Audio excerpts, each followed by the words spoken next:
Hello and welcome to Glasgow Rangers Nation with me, your host, Owen, the channel that brings you your team every single day, the channel that brings you news updates, speculation, rumours, transfers, signings, hopefully more to come.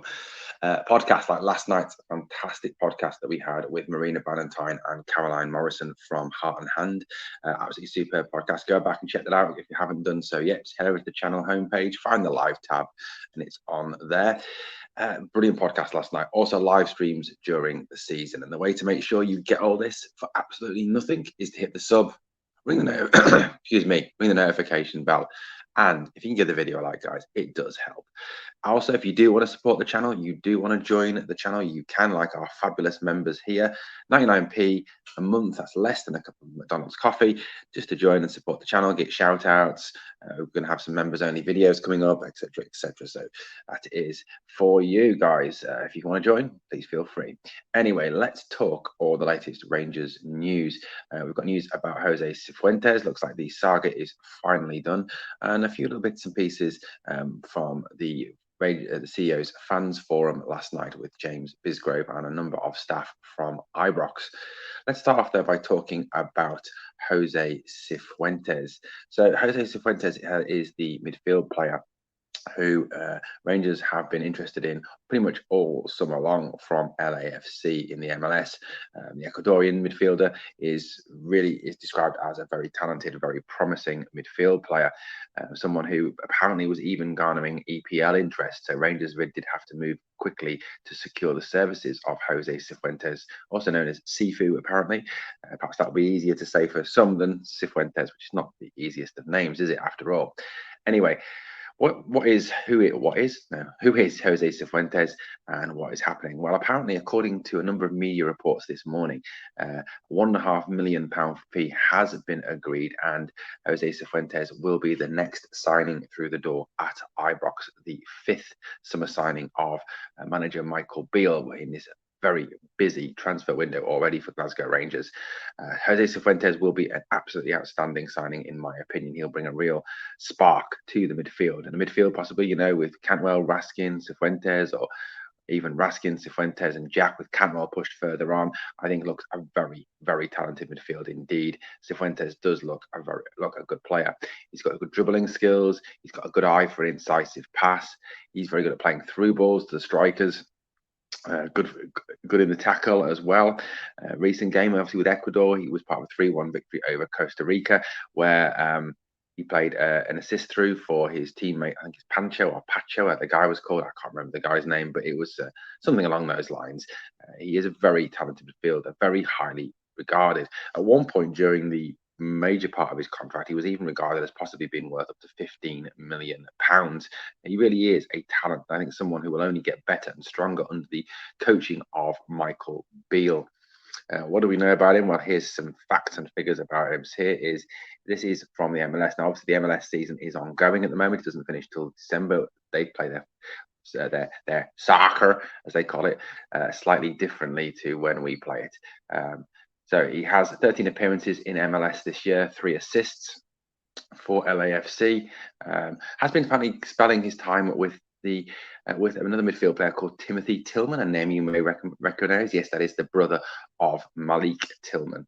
He has played in over 50% of the starting 11s, been involved in over 60% of the starting minutes, and has got a 12% goal participation, which is pretty decent for a midfielder who is not an attacking midfield player. Like I said, very highly regarded. In the CONCACAF Champions Cup for 22-23. Again, that is a competition that LAFC got all the way to the final of, unfortunately for LAFC, losing to Leon of Mexico. He made 7 appearances, got 1 goal, 1 assist. So there's 2 goal contributions in 7 games. Not bad for, again, a non-attacking midfield player. Played again in over 50% of the starting 11s and over 60% of the starting minutes, and had a 12% goal contribution as well for the club. Cifuentes is a very, very good player, and I think someone who really will add to this Rangers team. I'm really looking forward to seeing him put on the blue. I know this is last season's shirt, but it would be nice. It'd be nice to see when he actually does turn up at Ockenhowie and put on the blue shirt, and obviously hold the scarf up it'd be fantastic to see him actually sign on the dotted line. But like I said, it now looks like it's pretty much a done deal. £1.5 million, which, like I said, is a bargain for a player that at one point was worth up to £15 million. Now he's obviously near the end of his contract. There's no way LSC can expect that amount of money for the player, but a very talented player on his way to Ibrox, which is going to give us, I think, an absolutely exceptional midfield next year. The likes of Jack and Raskin, Cantwell, Lundstrom. There's some very talented midfielders on the books at Ibrox next season. It was interesting as well to hear an interview with Sam Lammers that he did for Rangers TV. We will get obviously to James Bisgrove in a moment, but just want to touch on Sam Lammers. Now, obviously, Sam Lammers signed for Rangers earlier this week. Lammers is someone who has divided the fans' opinion. During his time in the Eredivisie for PSV and Heerenveen, he was exceptionally talented. He did very, very well indeed. A very good season at Heerenveen, scoring 16 goals in 31 games. And he scored, I think it was 4 in 20 for PSV. He struggled in Italy after a £9 million transfer to Atalanta. But as I said on the podcast last night, Italy is a very strange league to play in.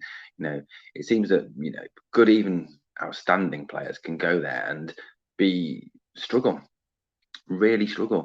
Ian Rush is one name that springs to mind. Went to Juventus after scoring bucket loads of goals for Liverpool and struggled. Brian Laudrup struggled in Italy. There's a number of very talented players. It is a very different style of football, more defensive based than a lot of the other leagues around Europe. And who knows, the price tag as well of £8-9 million may have weighed heavy on him. Plus the fact, like I said, he has played on loan for two very poor teams in Empoli and Sampdoria, teams that don't create an awful lot of chances. I mean, witness the fact that Samp actually lost more games than they scored goals last season in their relegation to Serie B. Lammers is just very technical, very skillful. Now, in the interview that he gave to Rangers TV, obviously there was a lot of other just sort of general stuff, kind of a getting to know you session. It was interesting that he listed his heroes. He talked about Zinedine Zidane being one of his heroes. A very skillful player, a very talented player, again, a very creative player, very much in the sort of mould that Lammers has seen as, obviously not in the same level as Zinedine Zidane, who was, an absolutely outstandingly talented player. He talked as well about the fact that growing up, his favourite team was PSV Eindhoven, a team where he actually had an opportunity to play. He also talked about the fact that he cannot wait to get out at Ibrox and play in front of a full stadium on match day. He talked about the fact that being at home for games is his favourite place to play. He also talked about favourite movies and foods. He talked about risotto being his favourite food. A very interesting interview. It's just a 3-minute interview. If you want to go and check it out and find out a little bit more about our new signing, Sam Lammers, then head over to Rangers TV and check out that interview. He also listed another Dutch player whose name is escaping me at this moment in time. If you watch the interview, drop the name in the comments. It'd be great to hear. It's early morning here. I'm recording this video, and you forget things, don't you? Early in the morning. Plus, I'm getting old, guys. I am getting old. Okay, so last night, obviously, Rangers had their CEO fans forum. James Bisgrove, one of the things that he said he would do upon taking the position, which he doesn't actually officially take over until July the 31st, is to hold regular quarterly fans forums where fans will get the opportunity to question Ibrox staff and himself about the direction of the club. Something that I know that has been welcomed by fans, given the fact that communication wasn't exactly outstanding, shall we say, when Douglas Park was the chairman and Stuart Robertson was the managing director. So it's great to see James Bisgrove, who has been very impressive since he's become the CEO, getting out there, talking to the fans, getting to know the fans, getting to know what the fans want, listening. And he's also talked, obviously, to the Union Bears, to the Rangers supporters, to NASA, to a number of organisations who obviously support the club, which is great to hear. Anyway, Bisgrove, a few sort of highlights from James Bisgrove's CEO forum last night. Number one, obviously, that he said that he would never allow Celtic to have the whole of the Broom loan stand again, that there would never be a full allocation given to Celtic for that allocation for all firm games. Obviously, it remains to be seen how Celtic will react to this.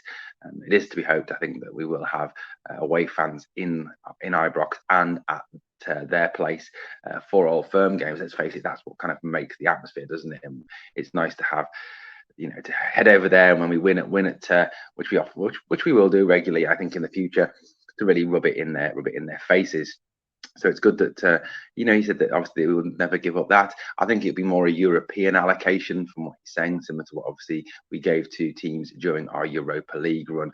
That obviously is very fair. I think there's very few teams in any major league who give up the whole of one stand to an opposition fan group. Even in derby games, you look across Europe at the El Clasico or the Clasico in Germany. You look at in England, the Manchester Derby or the Manchester United Liverpool games, or even in North London, the North London Derby or some of the Newcastle games.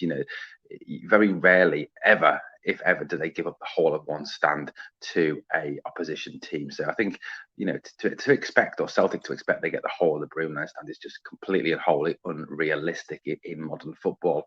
Plus, also, you want to give your own fans more opportunity to watch the game, and that's what I think Bisgrove is clearly doing here. He also spoke about the fact that the discussions over safe standing were still ongoing, and there was obviously plans for that, and they were looking at that with engineers as to how they could bring that in to Ibrox, as well as obviously the singing sections as well. And they did say that there may be a need to move some fans and some season ticket holders, depending on what changes they make to the safe standing areas and to the singing sections at the club. Really interesting comments there about that. They talked about the cost of filling in the corners as well at the stadium. Well, over 20 million to do that, but it is on the agenda to increase the capacity at Ibrox. It isn't big enough. He talked about the fact there was 10,000 people waiting for a season ticket, obviously showing how popular and how there's a strong desire for fans to get a season ticket for the club. He also spoke about how they were redeveloping disabled facilities, and also apologised over the European pricing policy last year, saying that the club did get it very badly wrong on that European pricing policy. So, very, very open, clear communication from James Bisgrove. Again, showing what an outstanding young man he really is. And I think the club is in safe hands with Bisgrove as the CEO. We'll be back later, obviously, with a little bit more on the fans forum and what he had to say once I've had a opportunity to really sit down, read and digest what went on at the fans forum last night. I was exceptionally busy last night with podcasts and recording also a NASA debrief with Victoria, which we will be premiering on Friday night. Well, guys, that's pretty much it for this morning. Great news about Jose Cifuentes. Great job by James Bisgrove. Let us know in the comments what you think of the stories we've discussed this morning. And obviously, we'll be back should there be any more breaking news, any more other stories released. Keep your eyes open, keep your ears to the ground, and listen out for any notifications from Glasgow Rangers Nation. If you've enjoyed the content, guys, hit the sub, ring the notification bell. And if you give the video a like, I would appreciate it. Thank you so much for watching. We are people.